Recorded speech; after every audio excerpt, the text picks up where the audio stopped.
പത്രോസിൻ്റെ രണ്ടാം ലേഖനം 3-ാം അധ്യായത്തിൻ്റെ 13-ാമത്തെ വാക്യത്തിലെ 4-ാമത്തെ എപ്പിസോഡാണ് നമ്മൾ കേൾക്കുന്നത്. അപ്പോൾ ദൈവം നമ്മുടെ ദീർഘക്ഷമ കാണിച്ചുകൊണ്ടിരിക്കുക. കർത്താവിന് 1000 ദിവസം ഒരു ദിവസം പോലെ, ഒരു ദിവസം 1000 ദിവസം പോലെ. കർത്താവിന് ഒരു ദിവസം എന്ന് പറഞ്ഞാൽ 1000 ദിവസം പോലെ. 1000 ദിവസം ഒരു ദിവസം പോലെ ഉള്ളൂ. 1000 ദിവസം ഒരു ദിവസം പോലെ ഉള്ളൂ. നമുക്കാണ് 1000 ദിവസം 1000 ദിവസമായിരിക്കുന്നത്. കർത്താവിന് ഒരു ദിവസം പോലെ ഉള്ളൂ. അത് കർത്താവിനത് പെട്ടെന്ന് തീരും.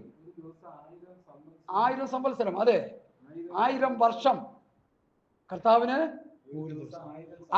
അങ്ങനെയാണെങ്കിൽ നമ്മൾ എത്ര ദിവസം കർത്താവിൻ്റെ മുമ്പാകെ ജീവിച്ചിരിക്കും? ഒന്ന് കൗണ്ട് ചെയ്തേ, കാൽക്കുലേറ്ററിൽ കൗണ്ട് ചെയ്തേ. ചില നിമിഷങ്ങളേ ഉള്ളൂ.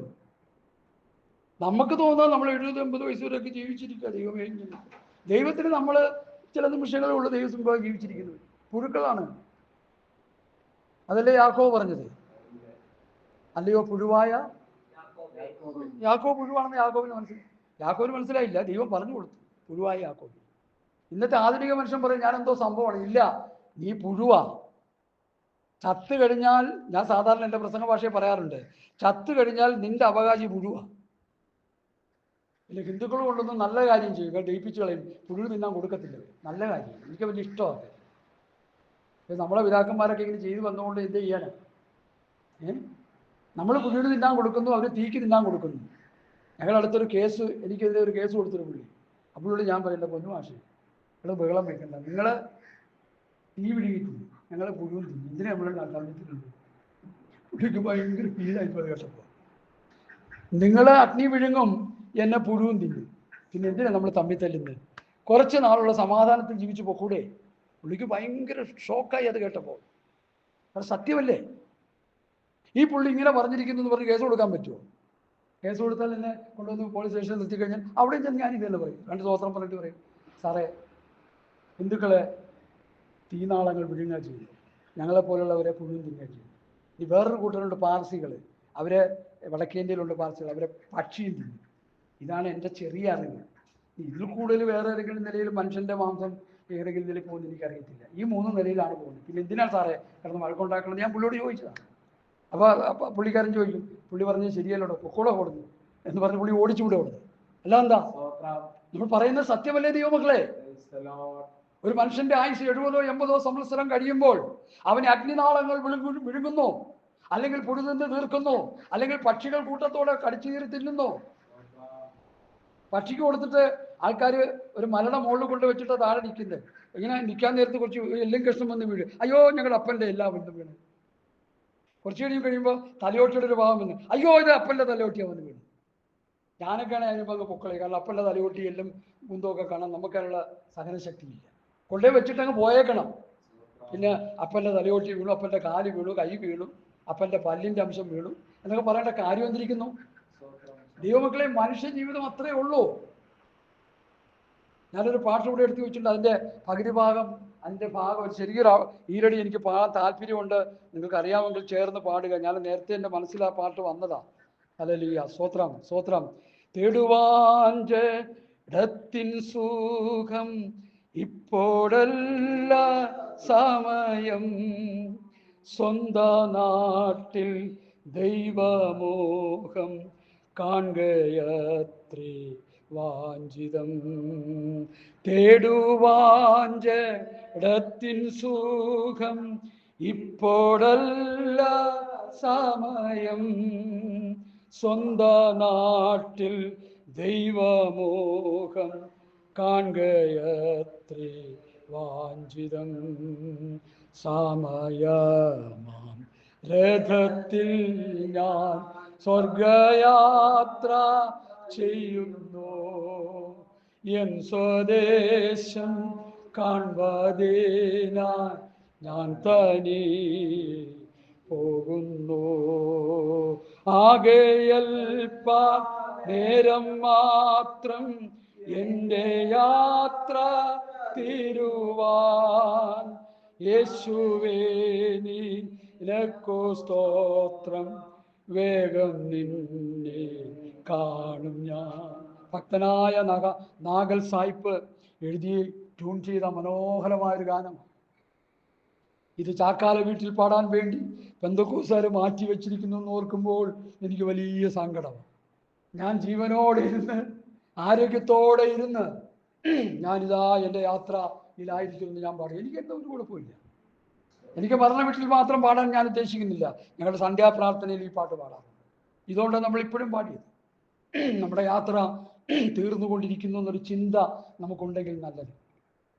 ഇന്നല്ലെങ്കിൽ നാളെ ഈ ശരീരത്തിൽ നമ്മൾ മാറ്റപ്പെട്ട് നമ്മൾ നിത്യതയിലേക്ക് ചേർക്കപ്പെടുന്ന ഒരു ചിന്ത നമുക്കുണ്ടെങ്കിൽ നമ്മൾ നല്ലത്. ഈ ശരീരത്തിൽ നിന്ന് പൗലോസ് എന്താ പറഞ്ഞത്? വിട്ടുപിരിഞ്ഞ് ക്രിസ്തുവിനോട് ഇരിക്കുന്നത് അത്യുത്തമമല്ലോ. ഉത്തമമുണ്ട്, അത്യുത്തമമുണ്ട്. എന്നാൽ പൗലോസ് പറയുന്ന അത്യുത്തമമാണ് ഈ ശരീരത്തിൽ നിന്ന് വേർപെട്ട് പോകുന്നത്. വിട്ടുപിരിഞ്ഞ് ക്രിസ്തുവിനോട് ഇരിക്കുന്നത് ഏറെ നല്ലത്. അല്ലേ ദൈവമക്കളെ, ദുഷ്ടത നിറഞ്ഞ, പാപം നിറഞ്ഞ, പിശാചിന്റെ പേർവാഴ്ച നടക്കുന്ന ഈ ഭൂമിയിൽ നിന്ന് എത്രയും പെട്ടെന്ന് പോയാൽ അത്രയും നല്ലതാണ് ഒരു ഭക്തനെ സംബന്ധിച്ചിടത്തോളം, ഒരു ഭക്തയെ സംബന്ധിച്ചിടത്തോളം. അല്ലാതെ ലോകത്തിന്റെ സുഖഭോഗങ്ങൾ ആഗ്രഹിച്ച് ജീവിക്കുന്നവന് കുറെ നാൾ ഇവിടെ കിടന്നിട്ട് നരകത്തിൽ പോകണമെന്നായിരിക്കും അവരുടെ ചിന്ത. ഞാനതിന് എതിരാണ്. കുറച്ച് നാളെ ജീവിച്ചുള്ളൂ, കുറച്ച് നാളെ ഈ ഭൂമിയിൽ കഴിഞ്ഞുള്ളൂ. ദൈവത്തിന്റെ മുൻപാകെ നിഷ്കളങ്കമായ ഒരു ജീവിതം നയിച്ച് ദൈവത്തിന്റെ മനുഷ്യന്റെ മുൻപാകെ നല്ല സാക്ഷ്യം കൊണ്ടവനായി ശുദ്ധഹൃദയം, നല്ല മനസ്സാക്ഷി, നിർവ്യാജ വിശ്വാസം എന്നിവ ഉളവാകുന്ന ദൈവസ്നേഹത്താൽ നിറയപ്പെട്ട ദൈവസ്ഥനിലേക്ക് ചേർക്കപ്പെടുന്നെങ്കിൽ അതാണ് ഏറ്റവും വലുത്. ഹല്ലേലൂയ. കൂടുതൽ ഇവിടെ ജീവിച്ച് കൂടുതൽ പാപം ചെയ്ത് ദൈവസന്നിധിയിൽ അന്യപ്പെട്ട് നാശത്തിലേക്ക് പോകുന്നതിനേക്കാൾ കുറച്ച് നാളെ ജീവിച്ചുള്ളൂവെങ്കിലും ദൈവവ്യവസ്ഥയിൽ നിലനിന്ന് ജീവിച്ച്, പ്രമാണത്തിൽ നിലനിന്ന് ജീവിച്ച് നിത്യത പ്രാപിക്കുന്നതാണ് ഏറ്റവും അഭികാമ്യം. അതാണ് എൻ്റെ ഹൃദയത്തിലെ ചിന്ത. അതുകൊണ്ട് നാം അവൻ്റെ നീതി വസിക്കുന്ന പുതിയ ആകാശം, പുതിയ ഭൂമിക്കായിട്ട് കാത്തിരിക്കുന്നു. ഇവിടെ നമ്മൾ വായിച്ച വാക്യത്തിന്റെ കണ്ടിന്യൂലേഷൻ, കർത്താവിന് ഒരു ദിവസം 1000 ദിവസം പോലെ. അത് കഴിഞ്ഞിട്ടാണ് ഒരു ദിവസം 1000 സംവത്സരം പോലെ, 1000 സംവത്സരം ഒരു ദിവസം പോലെ ഇരിക്കുന്നു. മറക്കരുത്. അടുത്ത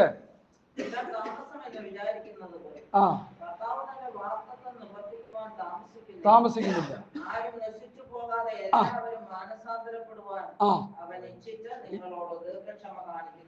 അടുത്ത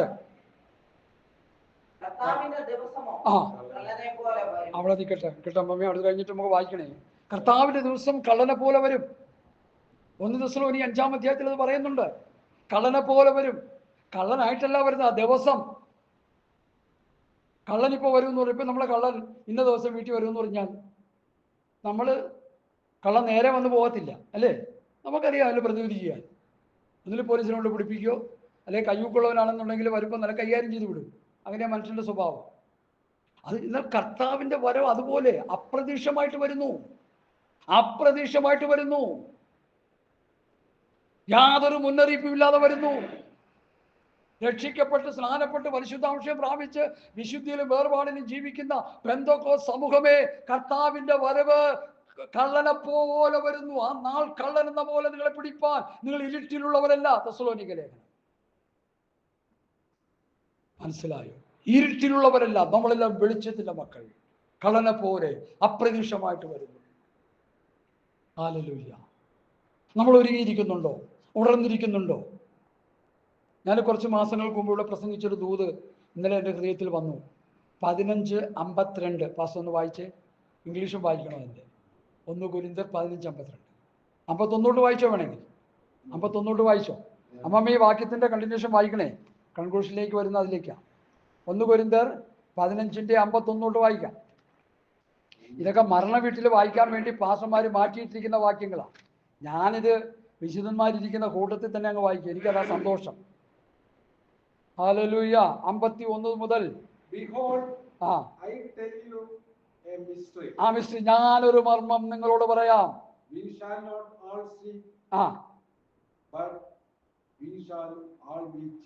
നാം എല്ലാവരും നിദ്ര കൊള്ളുകയില്ല. അന്ത്യകാലനാഥത്തെങ്കിൽ പെട്ടെന്ന് കണ്ണു നിമിക്കുന്നിടയിൽ നമ്മളെല്ലാവരും രൂപാന്തരപ്പെടും. രൂപാന്തരപ്പെടും. അടുത്ത ഇനി movement in the tingling of an I. Pass ഓർക്കുന്നുണ്ടോ ഇതും കൂടെ പറഞ്ഞത്? കണ്ണിമിക്കുന്നതിടെ ഒരു സംഭവം നടക്കാൻ പോവുക. കണ്ണിമിക്കുന്ന ടിംഗ്ലിംഗ് ഓഫ് ആൻ ഐ. കണ്ണിമിക്കുന്നതിനിടയിൽ വിശുദ്ധന്മാർ രൂപാന്തരം പ്രാപിക്കും. കർത്താവിൽ മരിച്ചുപോയ വിശുദ്ധന്മാർ ഉയർത്തെഴുന്നേൽക്കും. അത് കണ്ണിമിക്കുന്ന ടിംഗ്ലിംഗ് ഓഫ് ആൻ ഐ, കണ്ണിമിക്കുന്നതിനിടയിൽ സംഭവിക്കും. നമുക്കിവിടെ പല കാര്യങ്ങൾ ചെയ്യാൻ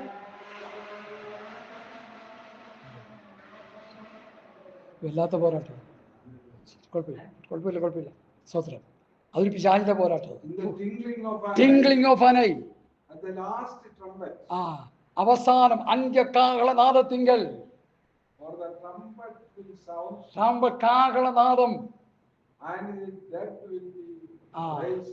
അന്ത്യകാഹളനാദത്തിങ്കൽ കണ്ണിമിക്കുന്ന ടിംഗ്ലിംഗ് ഓഫ് ആൻ ഐ. കണ്ണിമിക്കുന്നിടയിൽ നമുക്ക് രൂപാന്തരം, കണ്ണിമിക്കുന്നിടയിൽ നമുക്ക് ഉയർപ്പ്. പെന്തക്കോ സമൂഹമേ, നമ്മൾ അതിനുവേണ്ടി കാത്തിരിക്കുന്നവരാണോ?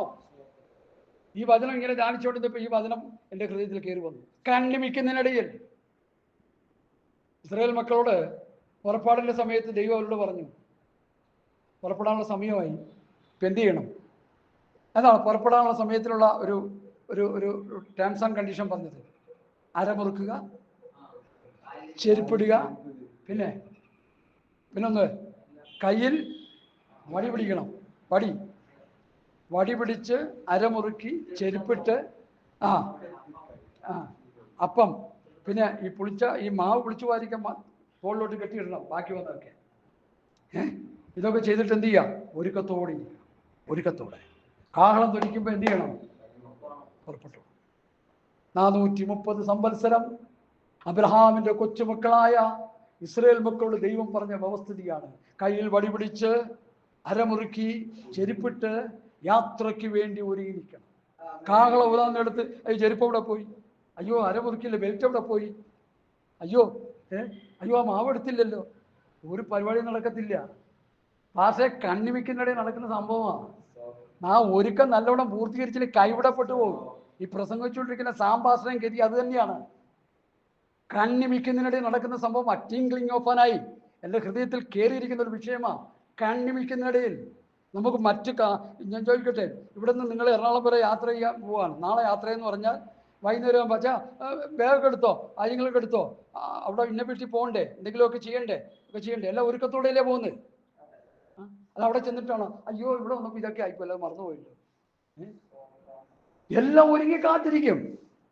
ഒരു യാത്ര പോകാൻ, ഒരു 50 കിലോമീറ്റർ ദൂരേക്ക് ഒരു യാത്ര, അല്ലെങ്കിൽ വിദേശത്തേക്ക് നിങ്ങൾ മക്കളുടെ ഒക്കെ പോകാൻ നേരത്ത് അവർ പറയും ഇച്ചിരി ചെമ്മീനൊക്കെ ഇട്ടുകൊണ്ട് പറഞ്ഞേ. അവിടെ ചെന്നിരുന്നിട്ടാണ് അയ്യോ ചെമ്മീൻ എടുത്തില്ലല്ലോ എന്ന് പറയുമോ. നിങ്ങളതൊക്കെ ഓർത്തിരിക്കും. കാരണം മക്കളാണ്, സ്വന്തം മക്കളാണ്. അവർ പറയുന്ന എല്ലാം നോട്ട് ചെയ്യും. ഞാൻ മനസ്സിലാക്കുന്ന ഇങ്ങനെയാണ്, ഒരു പേപ്പർ എടുത്ത് നോട്ട് ചെയ്യും. ഈ ചെമ്മീൻ, പിന്നെ എന്താണ് നെയ്മീൻ കറി വെച്ചത്, ബീഫ് വളർത്തിയത്, ഇതെല്ലാം റെഡിയാക്കി വെച്ച് പോകും. ഇതൊക്കെ ചെയ്യുന്ന കാര്യങ്ങളായത്. സ്വന്തം മക്കൾ പറയുന്നത് അപ്പം ഇതൊക്കെ ചെയ്തു കൊടുക്കുക, ഒക്കെ നല്ല കാര്യങ്ങളാണ്. അങ്ങനെ തന്നെ ആകണം.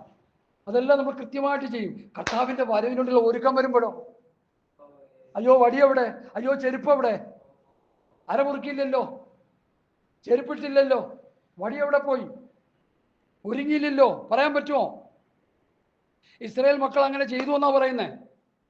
മോശ കൊടുത്ത ദൈവകൽപ്പന അനുസരിച്ച് ഒരുങ്ങി കാഹളം ശബ്ദം കേട്ടപ്പോൾ അവർ എന്ത് ചെയ്തു? അവരെല്ലാം പുറപ്പെട്ടു. അവിടെ ചെന്നെത്തിയത് 2 പേരാണെന്നുള്ളത് വേറെ വിഷയം. ഞാനീ പറയുന്നത് ഒരുക്കമുണ്ടായിരുന്നവർ അവിടെ നിന്ന് പുറപ്പെടാൻ, മിസ്രൈമിൽ നിന്ന് പുറപ്പെടാൻ. അതുപോലെ ഈ ലോകമാകുന്ന മിസ്രൈമിൽ നിന്ന് പുതിയ നിയമസഭ മാറ്റപ്പെടാൻ പോകുകയാണ്. തെസ്സലോനിക്ക ലേഖനത്തിൽ കർത്താവ് പറഞ്ഞു, എന്തു പറഞ്ഞു? തെസ്സലോനിക്ക ലേഖനത്തിൽ കർത്താവിന്റെ വരവിനെ കുറിച്ച് പറഞ്ഞ കൊടുത്തൊന്ന് വായിച്ചൊന്ന് കേൾപ്പിച്ചു കൊടുത്തേ. എല്ലാവരും കേൾക്കട്ടെ. ഹല്ലേലൂയ. ദൂതിന്റെ പരസമാപ്തിയിലേക്ക് ഞാൻ വരികയാണ്. തെസ്സലോനിക്ക ലേഖനം 1-ാം ലേഖനം. സൗരന്മാരെ, നിങ്ങൾ പ്രത്യാശയില്ലാത്ത മറ്റുള്ളവരെ പോലെ ദുഃഖിക്കാതിരിക്കേണ്ടതിന് നിദ്ര കൊള്ളുന്നവരെ അറിവില്ലാതിരിക്കാൻ നിങ്ങൾ ആഗ്രഹിക്കുന്നു.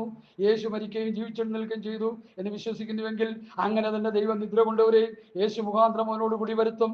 കർത്താവിന്റെ പ്രത്യക്ഷത വരെ ജീവനോട് ശേഷിക്കുന്നവരെ നാം നിദ്ര കൊണ്ടവർക്ക് മുമ്പാകെയില്ല എന്ന് കർത്താവിന് വേനത്താവിനോട് പറയുന്നു.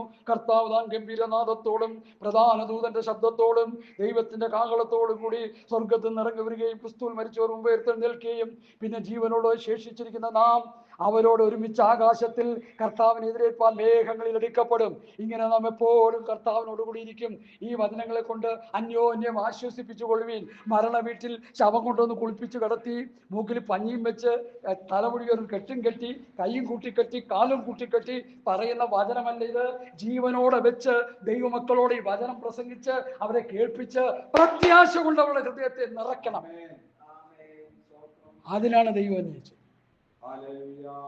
പുതിയ നിയമം പ്രസംഗിക്കാനായിട്ട് ചാക്കാല വീട്ടിൽ സഭയിൽ ഹോവേ ഉത്തരവരണമേ. അടിയിലാകും. മരണ വീട്ടിൽ പ്രസംഗിക്കാൻ വെച്ചേക്കുന്നല്ല പുതിയ നിയമം. സഭായോഗങ്ങളിൽ പ്രസംഗിക്കണം കർത്താവിന്റെ ദാസന്മാർ. ഒരു നിഷ്പക്ഷമില്ലാണ്ട് പറയുക. അത് ദൈവത്തിന്റെ ഹിതമാണ്, ദൈവത്തിന്റെ ആലോചനയാണ്, ദൈവത്തിന്റെ ശബ്ദമാണ്. പുതിയ നിയമം. എന്തിനാ പുതിയ നിയമം? പഴയ നിയമം, പുതിയ നിയമം. എന്നോടൊരു പാസ്റ്റർ ചോദിച്ചല്ലോ, സാമ്പാസ്റ്റ് ഇപ്പൊ പുതിയ നിയമമാണ് പ്രസംഗിക്കുന്നതെന്ന് കേട്ടില്ല. ആരാന്നറിയോ? എൻ്റെ കൂടെ പഠിച്ച ഒരു കോപ്പിയടി വീരൻ. ഞാൻ പല പ്രാവശ്യം കണ്ടിട്ടുണ്ട്. ഫൈനൽ എക്സാമിന് നോട്ട് പുസ്തകം ഇങ്ങനെ മറിച്ച് വെച്ച് കോപ്പി അടിക്കുക. കാരണം ഫൈനൽ എക്സാം വരുമ്പോൾ ഹാർഡായിട്ടുള്ള ചോദ്യങ്ങൾ ചോദിക്കും. അപ്പോൾ ഇവൻ പഠിക്കത്തില്ല, ഉടപ്പി അടിച്ച് നടക്കുന്നുണ്ടെങ്കിൽ മറിച്ച് വെച്ച് നോക്കാം. ഞാനിത് കണ്ടിട്ടുണ്ട്. ഞാൻ കണ്ടിട്ടൊന്നും ഉണ്ടായിരിക്കും. കാരണം നമ്മളെന്തിനും മറ്റുള്ളവരെ ബുദ്ധിമുട്ടിക്കുന്നത്. അവനാ എന്നോട് ഒന്ന് ചോദിക്കുന്നത്, താമച്ചാൻ ഇപ്പൊ പുതിയ നിയമമാണല്ലോ പ്രസംഗിക്കുന്നത് കേട്ടില്ലോ. അപ്പൊ ഞാൻ മറുപടി കൊടുക്കാൻ വേണ്ടി ഒരുങ്ങിയപ്പോൾ ആള് തലമിട്ട് പാസ്റ്റേ ശരിക്ക് വയറ് നിറച്ച് കൊടുത്തന്നെ. കാരണം നിന്നെപ്പോലെ കോപ്പി അടിച്ച് നടന്ന് പാസ്സാകാനല്ല ഞാൻ പറഞ്ഞു തന്നെ തുടങ്ങി തന്നെ. അപ്പം അതിന് മുമ്പ് ആള് തലമിട്ടു. പുള്ളിക്ക് എന്നെ അറിയാം, ഞാൻ ഇച്ചിരി ഹാർഡായിട്ട് ഇടപെടുന്ന ആളാണെന്ന് അറിയാം. അതുകൊണ്ട് എന്നെ കേൾക്കുന്ന പ്രിയപ്പെട്ടവരെ, ഞാൻ സന്തോഷത്തോടെ പ്രത്യാശയോടെ പറയുകയാണ്, കർത്താവിൻ്റെ വചനങ്ങളെ പ്രസംഗിച്ച് മരിച്ചു കിടക്കും. ഞാൻ സാധാരണ പറയാറുള്ളൊരു പദം എന്താ? മരണമേ നിന്റെ ജയം എവിടെ? മരണമേ നിന്റെ വിഷമുള്ള, മരണത്തിൻ്റെ വിഷമുള്ള, പാപത്തിൻ്റെ ശക്തി, ന്യായപ്രമാണം. അതൊക്കെ പറ, നല്ല മണിമണി പോലെ ഇങ്ങോട്ട് പറയുമല്ലോ. അതെപ്പോഴാ പറയണേ അമ്മാമ്മേ? ആര് കേൾക്കാൻ? ഈ ഞാൻ ചോദിക്കട്ടെ, ഈ മരിച്ചു കിടക്കണോ എന്ന് കേട്ടിട്ടുണ്ടോ അറിയിക്കണമെങ്കിൽ? ആസേ ഇത് പരവാസേ സന്തോഷത്തോടെ മരിച്ചു കിടക്കുന്ന ഒരു പ്രാവശ്യമെങ്കിലും കേട്ടിട്ടുണ്ടോ? പറയാതെ കേട്ടു. അവൻ 109 സങ്കീർത്തനമല്ലേ കേട്ടിരിക്കുന്നത്? 109 സങ്കീർത്തനം എടുത്തൊന്ന് വായിച്ചു കൊടുത്തേ. 109 സങ്കീർത്തനമല്ലേ അവൻ കേട്ടേക്കണേ? എന്താ 109 സങ്കീർത്തനത്തില്? അല്ല, 109 സങ്കീർത്തനത്തിൽ എന്താ കേട്ടേക്കുന്നത്? ഞാൻ വേണേ വായിക്കാം. അല്ലല്ല 4 തൊട്ട് വായിച്ചേ. വൈദ്യം കാണിക്കുന്നു, ഞാൻ പ്രാർത്ഥന ചെയ്തുകൊണ്ടിരിക്കുന്നു, നന്മയ്ക്ക് പകരം നന്മയും. അവരെന്നോട് ദോഷം കാണിച്ചെന്ന് ആരോ സഹോദരന്മാർ കാണിച്ചെന്നാ പറയണ. അപ്പൊ പുള്ളിക്കാരൻ പറയാ, നീ അവന്റെ പേര് ദുഷ്ടനെ. അടുത്ത എതിരാളി അവന്റെ വലത്ത് ഭാഗത്ത് നിൽക്കട്ടെ, അവനെ വിസ്തരിക്കുമ്പോൾ അവൻ കുറ്റക്കാരൻ തെളിയട്ടെ. അത് ശരി, അവന്റെ പ്രാർത്ഥന പാവമായി തീരട്ടെ, അവന്റെ നാളുകൾ ചുരുങ്ങിപ്പോകട്ടെ, അവന്റെ സ്ഥാനം മറ്റൊരുത്തനെ ഏൽക്കട്ടെ, അവന്റെ മക്കൾ അനാഥരും. ഓ, സ്വന്തം സഹോദരന്റെ ഭാര്യ വിധവയായി തീരട്ടെ. എന്റെ ദൈവമേ. അടുത്ത് അപ്പൊ ദൈവം അവിടെ ഇയാളോട് പറഞ്ഞ പോലെ, ആരോട്? കായിനോട് പറഞ്ഞ പോലെ ദാവീദ് പറയുക, എന്റെ സഹോദരന്റെ മക്കൾ തെണ്ടി നടക്കട്ടെ എന്ന്. ന്യായപ്രമാണം പ്രസംഗിക്കുന്ന പാസ്റ്റർമാരെ നിങ്ങൾ ശ്രദ്ധിക്കുക. അടുത്ത വായിച്ച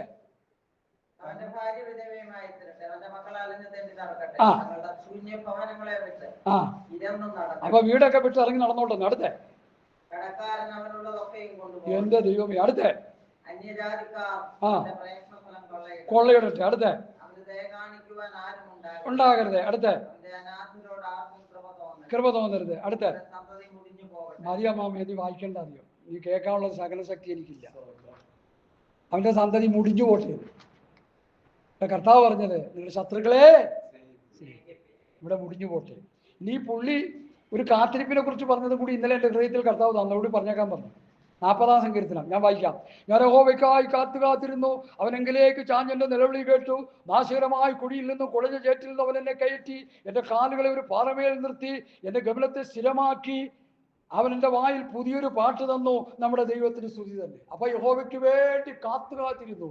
പത്രോസ് പറഞ്ഞു, നാം പുതിയ ആകാശം പുതിയ ഭൂമിക്കായിട്ട് കാത്തിരിക്കുന്നു. പത്രോസ് പറഞ്ഞപ്പോൾ പുള്ളിയും ദൈവത്തിന് വേണ്ടി കാത്തിരുന്നു. നല്ല കാര്യം, സന്തോഷം, നല്ല കാര്യം. പക്ഷേ 109 സങ്കീർത്തനം നോക്കുമ്പോൾ എന്താ പറ്റി? പുള്ളിക്ക് സഹോദരനെതിരെ ശാപവാക്കുകൾ ചൊരിയാനിടയായി. അതെന്താ കാര്യം? അതാണ് ന്യായപ്രമാണം. ഈ ഈ 1 കൊരിന്ത്യർ ലേഖനം 15-ാം അധ്യായത്തിൽ ഒരു പ്രയോഗം നമ്മൾ വായിച്ചിട്ടില്ല. മരണത്തിന്റെ വിഷമുള്ള പാപം, പാപത്തിന്റെ ശക്തി, അതിന്റെ സോഴ്സ് ന്യായപ്രമാണം. നമ്മൾ വിട്ടുകളയരുത്. അത് യേശുക്രിസ്തു വരുന്നത് വരെ, സ്ത്രീയുടെ സന്തതി വരുന്നവരെ തന്നൊരു ടെമ്പററി ലോയാണ്. സങ്കീർത്തനം 32:1 നോ. 32 സങ്കീർത്തനത്തിൽ 1 വാക്യം. അങ്ങനെയൊന്നും വിടത്തില്ല. വാക്യം ശരിയായ വാക്യം തന്നെ കിട്ടണം. 32 സങ്കീർത്തനം 1. ലംഘനം ക്ഷമിച്ചും പാപം മറച്ചു കിട്ടിയ മനുഷ്യൻ. ന്യായപ്രമാണത്തിൽ പാപം മറയ്ക്കപ്പെടുകയാണ്. അവര് പറഞ്ഞു ഭാഗ്യവാനെന്ന്. പക്ഷെ പുതിയ നിയമത്തിൽ അങ്ങനെ പാപം മറച്ചാൽ പോരാ, പാപം മോചനം കിട്ടണം. മർക്കോസ് 2:5-10 വായിച്ചേ. ആരെങ്കിലും വായിച്ചു? ഒരാളൊരു വാക്യം, ഒരാളും വായിച്ചേ. മർക്കോസ് 2:5-10. Hallelujah, hallelujah. സ്തോത്രം, സ്തോത്രം, സ്തോത്രം, സ്തോത്രം. യേശു അവരുടെ വിശ്വാസം കണ്ടിട്ട് പക്ഷപാതക്കാരനോട്, മകനെ, പാപം മോചിച്ചു തന്നിരിക്കുന്നു. കർത്താവ് പാപം മോചിച്ചു. ലോകത്തിന്റെ പാപത്തെ ചുമന്നിരിക്കുന്ന ദൈവത്തിന്റെ കുഞ്ഞാട് യേശുക്രിസ്തു പാപം മോചിക്കാനാണ് ലോകത്ത് വന്നത്. നമുക്ക് കാറ് തരാനും വീട് തരാനും ലോറി തരാനും നമുക്ക് ഭൗതിക അനുഗ്രഹങ്ങൾ ഇട്ടുമൂടാനല്ല കർത്താവ് വന്നത്. ഭൗതിക അനുഗ്രഹങ്ങളുടെ കൂമ്പാരം ഉണ്ടായ സക്കായി യേശുവിനെ കണ്ടപ്പോൾ സ്തോത്രം എന്ത് ചെയ്തു? പകുതി ദരിദ്രർക്ക് കൊടുത്തു. മറ്റതൊക്കെ എന്ത് ചെയ്തു? ചതിവായ ഭയങ്കര 4 മടങ്ങ് കൊടുത്തു. പൗലോസ് പറഞ്ഞ അവസ്ഥയിലേക്ക് അവൻ വന്നു. ഉള്ളത് കൊണ്ട് തൃപ്തിപ്പെടുന്ന അവസ്ഥയിലേക്ക് അവൻ വന്നു. ഇന്നത്തെ അവസ്ഥയിൽ മാറിപ്പോയില്ലേ? നമുക്ക് നമ്മുടെ അപ്പനും അമ്മയും വകയായിട്ട് സ്വത്തോ ഭൂമിയെ കിട്ടിയെങ്കിൽ എനിക്കതിന് യാതൊരു വിരോധമില്ല. ഈ സുവിശേഷം പ്രസംഗിച്ച് പ്രാസംഗ്യന്മാര് വചനം പ്രസംഗിച്ച് കാശുണ്ടാക്കുന്നവരോടാണ് എനിക്കെതിരെ. അധ്വാനിച്ച് വസ്തു വാങ്ങുന്നതിനോ വീട് വാങ്ങുന്നതിനോ ഒരു കുഴപ്പമില്ല. സുവിശേഷം പ്രസംഗിച്ച് ബാങ്കുകൾ കൊണ്ട് നിറച്ച് കോടിക്കണക്കിന് രൂപ ആസ്തി ഉണ്ടാക്കി അവിടെ തോട്ടങ്ങളും ഒക്കെ വാങ്ങിയിട്ടിട്ട് സുവിശേഷം പ്രസംഗിച്ചുകൊണ്ടിരിക്കുന്ന വ്യാജ സുവിശേഷന്മാർക്കെതിരാണ് ഞാൻ. ജീവൻ പോകുന്നവരെ ഞാൻ പ്രസംഗിച്ചുകൊണ്ടിരിക്കുന്നവർക്കെതിരെ. നിങ്ങൾ ചെയ്യുന്നത് ഗ്രേറ്റ് സിന്നാണ്. നിങ്ങൾക്ക് ദൈവരാജ്യത്തിൽ പങ്കില്ല. അങ്ങനെ പറയുന്ന ഒരു കൂട്ടരാണ് ഈ രാഷ്ട്രീയത്തിലേക്ക് ഇറങ്ങാൻ വേണ്ടി ആദ്യം കൊടിയും പിടിച്ച് മുമ്പേ നിൽക്കുന്നു. ആ പേരൊന്നും ഞാൻ പറയുന്നില്ല. പറഞ്ഞ് നാണം കെടുത്തിരിക്കുന്നില്ല. തോട്ടങ്ങളും ഇഷ്ടങ്ങളൊക്കെ ഉണ്ടാക്കി വെച്ചിട്ടാണ് പുള്ളി പറയുന്നത് എനിക്ക് ഉണ്ടാക്കിയത് പോരാ, ഇനിയും വേണം. എനിക്കൊരു മന്ത്രി ആയാൽ MLA ആയാൽ ഇനിയും കുറച്ച് കാശുണ്ടാക്കാം. എന്തിനാ ഇവിടെ പ്രസംഗം? നമ്മൾ ആരാ? പുതിയ നിയമസഭ ആരാ? പഴയ നിയമസഭ ആരാ? പഴയ നിയമസഭയെക്കുറിച്ച് ലേവ്യ പുസ്തകത്തിൽ പറയുന്ന പ്രസ്താവന എന്താ? ഈ ദുഷ്ടസഭ എത്രത്തോളം എന്നോട് മനസ്സിലായി. ഈ ദുഷ്ടസഭ ആ ഒരു അധ്യായത്തിൽ 2 പ്രാവശ്യമുണ്ട്. എന്നാൽ പുതിയ നിയമസഭയെക്കുറിച്ച് പൗലോസ് പറഞ്ഞിരിക്കുന്നത് എന്താ? ക്രിസ്തുവിന്റെ ശരീരമാംസം. ക്രിസ്തുവിന്റെ ശരീരത്തിന്റെ സഭ, ക്രിസ്തുവിന്റെ ഒരു പാർട്ടാണ് ഞാൻ. തല ക്രിസ്തു, ശരീരം സഭ. ഈയിടയ്ക്ക് ഒരു വലിയ മീറ്റിംഗ് നടന്നു പെരുമ്പാവൂര്. അല്ല, എനിക്കൊരു അച്ചാനിട്ട് തന്നു. പാസ് പോയില്ലേ എന്ന് ചോദിച്ചു. നമ്മൾ പോയില്ല, ഞാൻ അറിഞ്ഞുപോലില്ല. അല്ല, ഈ മീറ്റിംഗ് ആയിരുന്നു. പക്ഷേ ബോഡി ഓഫ് ക്രൈസ്റ്റ് എന്നാണ് അല്ല പ്രസംഗത്തിന്റെ വിഷയം. പക്ഷെ ബോഡി ഓഫ് ക്രൈസ്റ്റിന് ശരീരം എന്തായിരിക്കണം എന്നുള്ളതൊന്നും പറഞ്ഞില്ലല്ലോ. പിന്നെന്താ? അത് ചില എല്ലാ സമൂഹത്തിലും ഉണ്ടല്ലോ 1-2 പേരൊക്കെ. അതെല്ലായിടത്തും ഉണ്ട്. ഇപ്പം എല്ലാ ഡിനോമിനേഷനിലും ചില ആൾക്കാരുണ്ട് നല്ലത് പറയുന്നവര്. അവരെല്ലാവരും കൂടി ഈ ഉപ്പം കുഞ്ഞിനെ കാക്ക കൊത്തുന്ന പോലെ എല്ലാം കൂടിയിട്ട് കൊത്തി അവസാനം അവരും ദുരുപദേശത്തിലാണ് ആയി മാറും. അതാ കുഴപ്പം. അതുകൊണ്ടാണ് പറഞ്ഞത്, സൗരന്മാരെ നിങ്ങൾ പ്രാപിച്ച പ്രമാണം വിട്ട് ക്രമം വിട്ട് നടക്കുന്നവരെ അകന്ന് മാറാൻ പറയുന്നതിന്റെ കാര്യം അതാ. പ്രമാണം ലഭിച്ചവൻ ഈ ഇങ്ങനെയുള്ള വ്യവസ്ഥ വിട്ടവരുടെ കൂടെ കിടക്കരുത്. ബോഡി ഓഫ് ക്രൈസ്റ്റ് എന്നുള്ള മെസ്സേജ് നമുക്കൊരു ദിവസം പഠിക്കാം. ഒരു ദിവസം കൊണ്ടും തീരത്തില്ല. ചില ആഴ്ചകളെടുക്കും, മാസങ്ങളെടുക്കും ചിലപ്പോൾ. തല ക്രിസ്തുവും ശരീരം സഭയും. തലയായിൽ നിന്നല്ലോ ശരീരം മുഴുവനും യുക്തമായി ചേർന്ന് ഏകീഭവിച്ചും ആത്മീയ വളർച്ച പ്രാപിച്ച് ശിരസുമായിട്ട് ബന്ധപ്പെട്ട് നിൽക്കുന്ന സഭ, ദ ബോഡി ഓഫ് ക്രൈസ്റ്റ്. അതൊരു വലിയ വിഷയമാണ്. ഒരു ഹിമാലയ പർവ്വതം പോലെയുള്ളൊരു സബ്ജക്റ്റാണ്. അതെടുത്ത് 1 മണിക്കൂറുകളൊന്നും പ്രസംഗിച്ച് തീർക്കാൻ പറ്റത്തില്ല. അത് കടൽ പോലെ കിടക്കുന്ന ഒരു വിഷയമാണ്. അത് പൗലോസ് പഠിപ്പിച്ച വിഷയമാണ്. അത് മനസ്സിലാക്കിയ പാസ്റ്റർമാർ ഇന്ന് ഭൂമിയിലുണ്ടെന്ന് എനിക്കറിയത്തില്ല. ബോഡി ഓഫ് ക്രൈസ്റ്റ് നല്ലൊരു ഹെഡിങ് കണ്ടു. പക്ഷേ അതിൻ്റെ ഉപദേശങ്ങളൊന്നും അവിടെ വന്നില്ല. ഞാൻ അവരെ കുറ്റം പറയുന്നില്ല. അത്രയെങ്കിലും പറഞ്ഞല്ലോ എന്ന് ഓർത്ത് ആശ്വസിക്കുക. അതുപോലും പറയാത്ത എത്ര എണ്ണം കിടക്കുന്നു. അതുകൊണ്ട് എന്നെ കേൾക്കുന്ന പ്രിയപ്പെട്ടവരെ, ഒരു പുതിയ ആകാശം പുതിയ ഭൂമി നമുക്ക് വേണ്ടി ദൈവം ഒരുക്കി വെച്ചിരിക്കുകയാണ്. ഹല്ലേലൂയ. കണ്ണിമിക്കുന്നിടയിൽ നാം രൂപാന്തരം പ്രാപിക്കും. ഈ ദ്രവത്വമുള്ളത് അദ്രവത്വത്തെയും ഈ മർത്യമായ അമർത്യതയും പ്രാപിക്കുമ്പോൾ മരണം നീങ്ങി ജയം വന്നിരിക്കുന്നു എന്നുള്ള വചനം നിവൃത്തിയാകും. മരണമേ നിന്റെ ജയം എവിടെ? മരണമേ നിന്റെ വിഷമുള്ള എവിടെ? മരണത്തിന്റെ വിഷമുള്ള പാപം, പാപത്തിന്റെ ശക്തി, ന്യായപ്രമാണം. ഒരുത്തൻ സഭയിൽ വരുമ്പോൾ അവനെ പറഞ്ഞു കേൾപ്പിക്കണം. അവന്റെ ചാക്കാലയ്ക്ക് വേണ്ടി നോക്കിയിരിക്കാതെ, അവൻ ചാകാൻ വേണ്ടി നോക്കിയിരിക്കാതെ, അവനെ ജീവനോടെ വെച്ചിട്ട് മരണമേ നിന്റെ ജയം എവിടെ? മരണമേ നിന്റെ വിഷമുള്ള എവിടെ എന്ന് അവൻ പറയണം.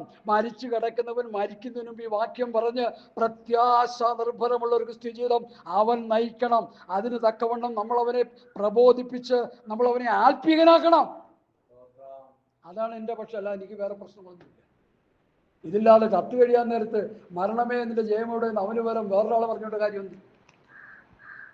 എൻ്റെ അനിയൻ മരിച്ചു കഴിഞ്ഞപ്പോഴും ഈ പറയാനൊരു ഭാഷ ഉണ്ടായിരുന്നു. ഞാൻ അടുത്ത് നോക്കി നിന്ന്, ഞാൻ സങ്കടപ്പെട്ട് വിങ്ങി പൊട്ടിക്കൊണ്ട് ഞാൻ നിന്നു. കാരണം എൻ്റെ ഈ വാക്കുകളൊന്നും കേട്ടായിട്ട് എനിക്ക് ഓർക്കുന്നില്ല. അവരങ്ങനെയുള്ളൊരു പഠനം കിട്ടിയായിട്ട് ഞാൻ ഓർക്കുന്നില്ല. എന്തിനാണ് അവരിങ്ങനെ പറയുന്നത്? സഭയത്തിന് പറ, മരണമേ എന്നിട്ട് ജയം എവിടെയെന്ന് അവൻ പറയട്ടെ. മരണത്തെ വെല്ലുവിളിക്കട്ടെ. മരണഭീതി അവനിൽ നിന്ന് മാറിപ്പോട്ടെ. ഞാൻ മരിച്ച എൻ്റെ ആത്മാവ് നിത്യത്തിലുണ്ടെന്നുള്ള പ്രത്യാശ അവന് ഉണ്ടാകട്ടെ. അതല്ലേ അമ്മാമ ആവശ്യം? അതല്ലേ ആവശ്യം? മരിച്ചു കഴിഞ്ഞാൽ എൻ്റെ ആത്മാവ് നിത്യതയിൽ പോകുന്നൊരു പ്രത്യാശ അവനുണ്ടാകട്ടെ. അതിനുവേണ്ടി വചനം പറയേ, അതിനുവേണ്ടി ഉപദേശം പറയേ, അതിനുവേണ്ടി ദൈവത്തിൽ അവനെ ഇപ്പോൾ നമ്മൾ ചിന്തിച്ച പോലെ ഒരു പുതിയ ആകാശം പുതിയ ഭൂമിക്ക് വേണ്ടി ഒരുങ്ങിക്കൊണ്ടിരിക്കുന്നു എന്ന് അവനെ പറഞ്ഞ് പ്രബോധിപ്പിക്കേ. ഈ ഭൂമിയിലെ സുഖഭോഗങ്ങൾ അനുഭവിച്ച് നശിച്ചുകൊണ്ടിരിക്കുകയല്ലേ. ഈ ഭൂമിയിൽ നമുക്ക് എന്തെല്ലാം എന്റർടൈൻമെന്റ് വേണ്ടിയുണ്ട്, അതെല്ലാം വിശ്വാസികൾ പോലും അനുഭവിച്ചുകൊണ്ടിരിക്കുകയല്ലേ. എന്നിട്ട് മരിച്ചു കഴിയുമ്പോൾ മരണമേ ജയമെവിടെ? മരണമേ വിഷമുള്ളവിടെ? മരണത്തിന്റെ വിഷമുള്ള പാപം, പാപത്തിന്റെ ശക്തി ന്യായപ്രമാണം, ദ സോഴ്സ് മോസൈക് ലോയാണ്. അത് യേശു ക്രിസ്തു വരുന്നവരെ കൊടുത്തൊരു പ്രമാണമാണ്. ക്രിസ്തുവിന്റെ അടുക്കലേക്ക് നടത്തുവാൻ ശിശുപാലകനായി ഭവിച്ചു എന്ന് ഗലാത്യ ലേഖനം. ശിശുപാലകൻ ഒരു ശിശുവിനെ എടുത്ത് വളർത്തുക. നിങ്ങൾക്കുണ്ടല്ലോ കൊച്ചുകുട്ടികൾ. ആ ഇളയ മോനെ സ്കൂളിൽ വിടാൻ നേരത്ത് ബസ്സിൽ വിടുമല്ലേ, അല്ലെങ്കിൽ നമ്മൾ കൊണ്ട് സ്കൂളിൽ വിടുമല്ലേ? പപ്പയും മമ്മി കൊണ്ട് സ്കൂളിൽ വിടും അല്ലേ? വിടുവോ? അവനൊരു 10ാം ക്ലാസ് പഠിക്കാൻ നേരത്ത് അവനെ കൊണ്ട് വിടുവോ? അതാണ് പൊക്കോളും. അവൻ ബസ്സിൽ കയറി പൊക്കോളും.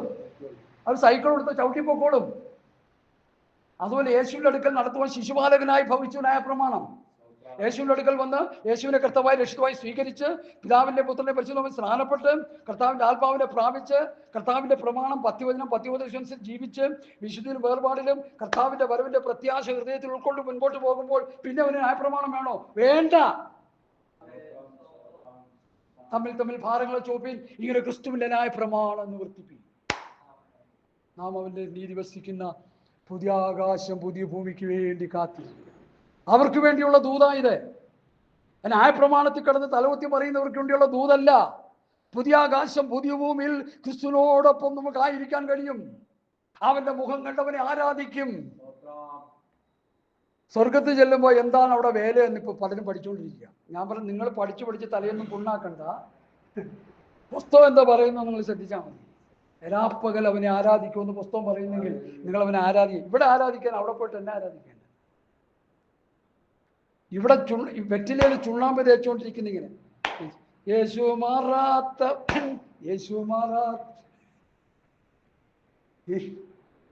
വെറ്റിലയിൽ ചുണ്ണാമ്പ് തേക്കുന്ന പോലെ തേച്ച് പാടിക്കൊണ്ടിരിക്കുന്ന അവിടെ പോയി എന്നെ ആരാധിക്കുന്നത്. ഇവിടെ നല്ല ആത്മാവിൽ ശക്തിയോടെ ആരാധിക്കണം. ആത്മാവിൽ ആരാധിച്ച് രോഗശാന്തി എടുത്തവനായി പറയുന്നേ, ചുമ്മാല്ല. ഒരു നിവൃത്തിയില്ലാണ്ട് ദൈവസന്നിധിയിൽ കിടന്ന് കരഞ്ഞ് നിലവിളിച്ച് ആത്മാവിൽ ആരാധിച്ചപ്പോ കർത്താവ് എനിക്ക് സൗഖ്യം തന്നു, ബലം തന്നു, ശക്തി തന്നു. മുട്ടോളമല്ല, അരയോളമല്ല, നീന്തിട്ടല്ലാതെ കടപ്പാൻ കഴിയാത്ത ആത്മപ്രവാഹം ദൈവമക്കൾ കൊണ്ട് ആത്മാവിൽ ആരാധിക്കണം, ആത്മാവിൽ പാടണം, ആത്മാവിൽ പ്രാർത്ഥിക്കണം, ആത്മാവിൽ പ്രസംഗിക്കണം, ആത്മനിറവിൻ ജീവിതം നയിക്കണം. ഹല്ലേലൂയ. അതാണ് ദൈവം നമ്മളെ കുറിച്ച് ആഗ്രഹിക്കുന്നത്. ചില മിനിറ്റുകളുള്ളൂ ഞാൻ നിർത്താൻ പോകുക.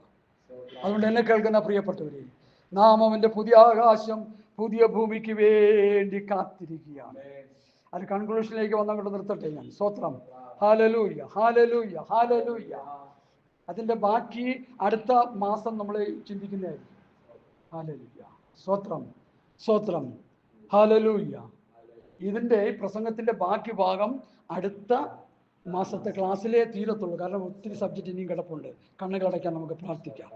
ഹല്ലേലൂയ. ഞാൻ ഒത്തിരി നിങ്ങളോട് കാര്യങ്ങൾ, ആത്മീയ കാര്യങ്ങളൊക്കെ പറഞ്ഞു കഴിഞ്ഞു. എനിക്കും നിങ്ങൾക്കും വേണ്ടിയുള്ള സന്ദേശം വാട്സപ്പ്, ടെലഗ്രാമിൽ, യൂട്യൂബിലൂടെ എന്നെ കേൾക്കുന്ന മാന്യ കർത്താവിൻ്റെ ദാസിദാസന്മാരെ, കുഞ്ഞുങ്ങളെ, പ്രിയപ്പെട്ടവരെ, സഹോദരി സഹോദരന്മാരെ, നിങ്ങൾക്ക് എല്ലാവർക്കും വേണ്ടി ദൈവസന്നിധിയിൽ നിന്ന് പ്രാപിച്ച ഈ സന്ദേശം നിങ്ങൾ കേട്ട് ആ പുതിയ ആകാശം, പുതിയ ഭൂമിയുടെ അവസ്ഥയ്ക്ക് വേണ്ടി ഒരുങ്ങിക്കോ. അവിടെ പോയി കർത്താവിനെ ആരാധിക്കാൻ ഒരുങ്ങിക്കോ. ഹല്ലേലൂയ. അവിടത്തേക്ക് പോകണമെങ്കിൽ പൗലോസ് പറയുന്നത്, പത്രോസ് പറയുന്നത്, അവൻ നിങ്ങളെ കറയും കറങ്കവും ഇല്ലാത്തവരായി നിങ്ങൾ സൂക്ഷിക്കണം. അല്ല, അടുത്ത പ്രാവശ്യത്തെ മെസ്സേജ് ആയിട്ട് വരും. നമുക്ക് പ്രാർത്ഥിക്കാം. Hallelujah, hallelujah, hallelujah.